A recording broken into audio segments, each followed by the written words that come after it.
So today I have patient RB. She is 58 years old. She has a history of diabetes type 1. She also has end-stage renal disease. She also has CHF. She has a history of hypertension. And she also has Chekhov's foot in her left foot. She has a family history of her dad has bladder cancer, her mom has lung cancer, and her son has hidradenitis suppurativa, um, asthma, and hypertension. And RB is here for malaise. She has been experiencing a fever for about 14 days, and she also has a runny nose that's draining. That's why she has on her mask today. And she also has chest congestion. So, RB, tell us why you're here. Well, I came in because I have this fever that's lasting a long time, and I'm afraid that I have COVID. Um, I would say COVID again. I'm having headaches. I have chest congestion. I have this nasal drainage that's just ongoing. It's lasting so long, so that's why I'm thinking that I could possibly have COVID again. So, how long have these symptoms been going on? About 12 to 14 days, at least 2 weeks. Okay, and what are your, um, where mainly are you having these symptoms? Well, the congestion in my chest, and I'm real concerned about this nasal drainage that's just lasting so long. And of course, headaches. My head constantly hurts.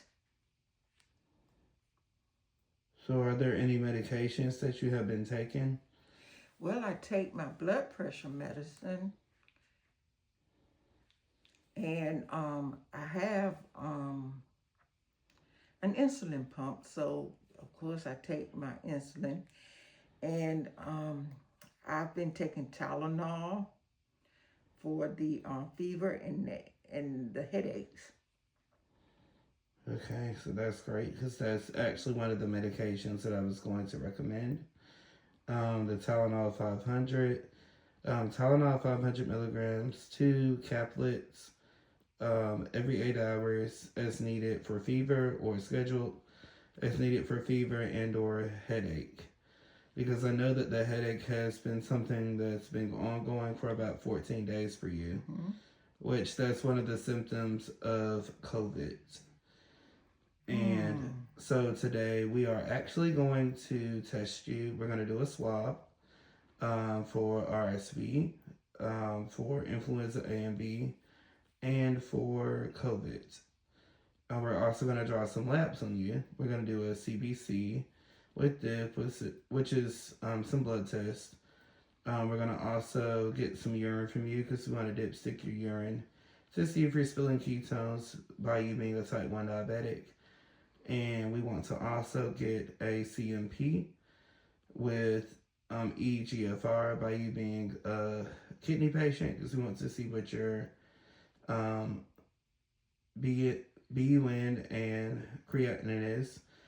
And we want to also see what your GFR is by you being sick like you are. So we just want to do like a full workup on you just to make sure you're okay. And we want to also do some ABGs just to make sure you're not in DKA, which is diabetic ketoacidosis, which will warrant you to have to go to the emergency room Mm. if you are in DKA. So we're going to draw those labs in just a second. Okay, so those labs have been drawn and it has been confirmed that you do have diabetic ketoacidosis, and that I am going to have to send you to the hospital to most likely be starting on an insulin drip to get your blood sugar back in the right range, because your blood sugars have been running out of range based on what I see on the ABGs and based on the urine sample. Okay. So I have already called ahead, and either you can drive yourself or you can have someone take you to the hospital to be checked out for this. So I have already called ahead. You will have a bed. You may have to wait a little while. I know you don't feel well, Miss Arby, but I have already called ahead to ensure that you do have a bed. So that is one positive in this situation. And I apologize that you are feeling this way, but we're in the making of trying to get you back to feeling better the way that you were. Now, you are dressed appropriately based on my assessment. I know that you do feel depressed based on you wanting the kidney transplant.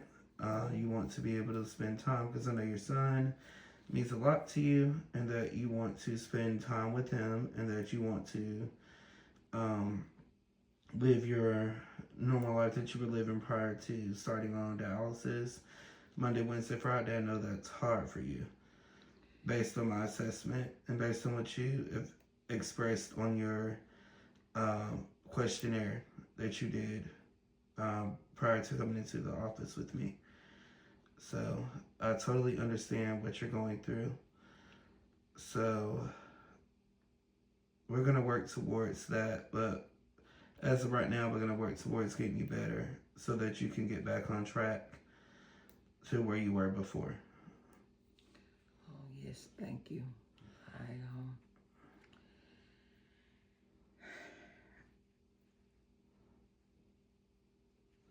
I have been feeling down a lot.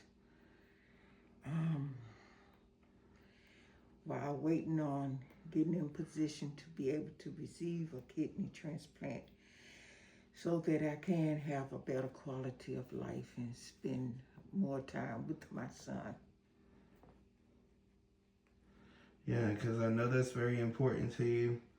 So that's our goal, to ensure that you are able to get back to your baseline and able to get back to spending time with your son, because we know that's very important. Yes. So based on my assessment, I know that you have hypertension. Based on your cardiovascular system, you do have hypertension. And based on your kidneys, you do have end-stage renal failure. So for your genitourinary function, I know that you have scant urine. You don't really urinate as much as you used to due to dialysis. I know that you complained of, I know that you have an intermittent cough because of COVID. And you do have some congestion in your lungs, because I have listened. And I did notice the intermittent congestion in your lungs, and you did mention the nasal drainage from your nose. So I did order some medications for you as well.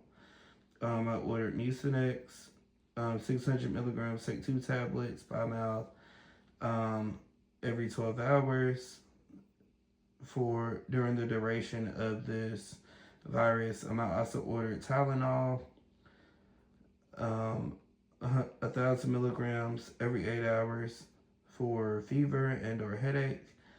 And I also recommend that you do some tea, lemon juice and honey to help break up some of that congestion in your chest and in your throat. I also recommend like ice packs and heat packs for whenever you're having fevers, because I know that you can feel cold sometimes, hot sometimes. Based on the situation, just use an ice pack or a heat pack for the situation. Mm-hmm. So do you have any other questions for me, Miss Arby? No, not at at the moment, no. You've been pretty thorough in explaining to me what's going on, and I'm glad I did come in so that I could have it confirmed. I really did think that I had developed COVID again. Thank you so much. Now, if your symptoms do worsen, do come back into us prior to the 2-week visit, because I have set up with my secretaries for you to come back within 2 weeks. But if you do see where your symptoms are worsened, please come back before the 2-week visit so that we can check you out to ensure that we don't need to send you back to the hospital, which we have set up for you to go to the hospital due to you spilling the ketones. So after this appointment, please make arrangements to get to the hospital. By all means, I will. So that we can correct the diabetic ketoacidosis. Absolutely. And thank you very much, Miss Arby, and I will see you on your next appointment. Oh, thank you.